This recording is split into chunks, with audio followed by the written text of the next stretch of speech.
grieving during this pandemic. So I want everyone to just take a second and tune into your body and kind of notice how you're feeling this morning.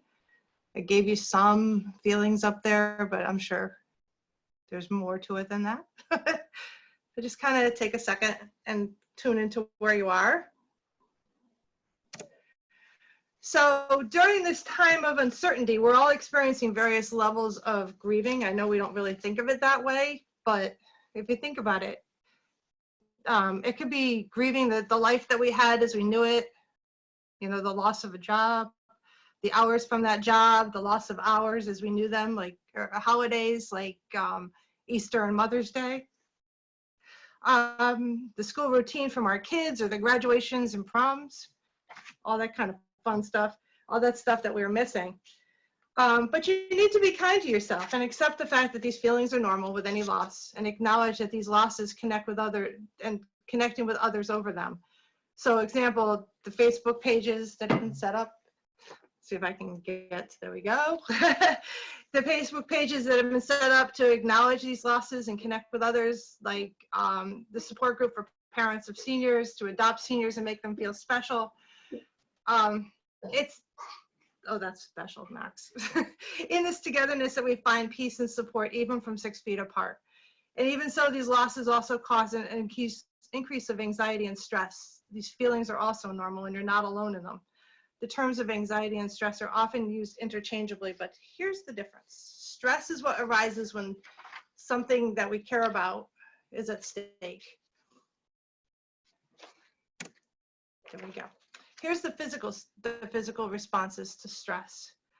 The good news is that one stress response is also a tend and befriend response, where we reach out for support. This response is why the Connecticut Seniors 2020 page is so popular. I don't know if anyone's seen that, but it's why, it's why we're doing Zoom happy hours and meetups. Also, anxiety is the unhelpful thinking patterns that we experience when our mind fixates on a threat, uncertainty, and negativity. Anxiety can occur on its own as a response to stress, or it can trigger stress. This can intensify stress, and in worst case scenarios can cause panic attacks. So what do? We can plan our information diet. The media is aware of that our brains are built to fixate on threats, uncertainty, negativity, and they capitalize on it. So when you turn on the news, you've always got some difficult thing going on. They're always looking at what's bad in the world and not what's good in the world. But you have to be mindful of what you're exposing yourself to. Redirect yourself to the facts, stick to credible sources. So we're not watching certain news stations and watching other ones. Balance out bad news with uplifting news, because I don't know if anyone watches Channel 3, but one of the things that they do is that they show like this moment of calm at the end. So balance out the bad news with the uplifting news, and do one digital detox day a week, limiting your time on social media. If you're prone to what if thinking, notice those thoughts, redirect the attention to things that are within your control. So what I've got up on the screen right now is things that are within your control. So if you stop and think about it, you know, you can control your resilience. You can control what information you put in. You can control your routine and how you relax and how you create connections to the rest of the world and how you eat, things like that. And then there's things that are outside, the things that are outside of your control.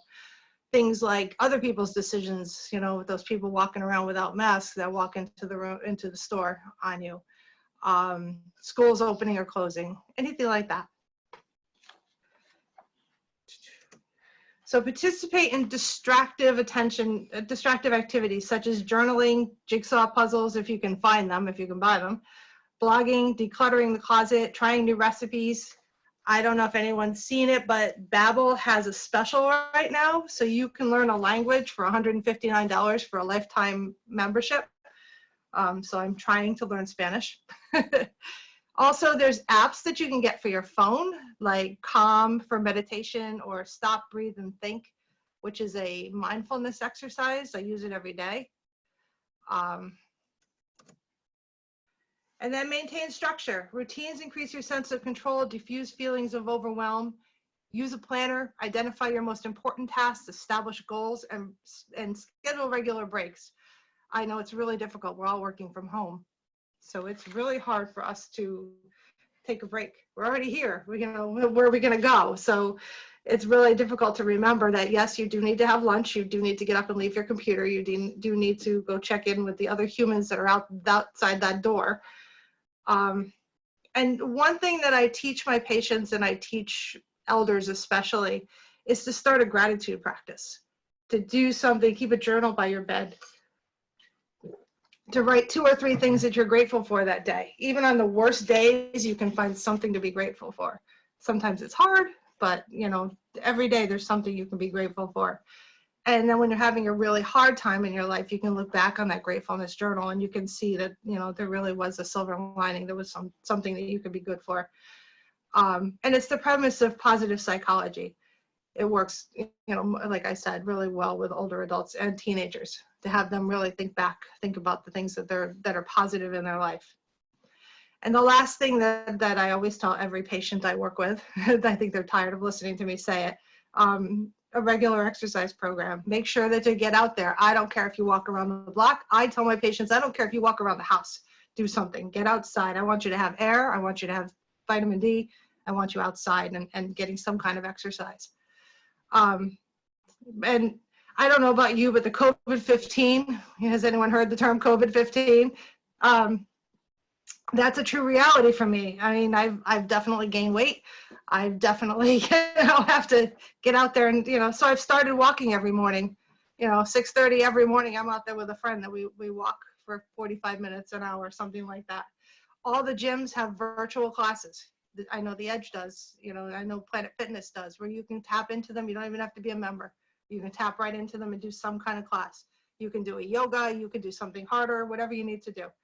So just check them all out. And remember, my last slide says, we'll all get through this together.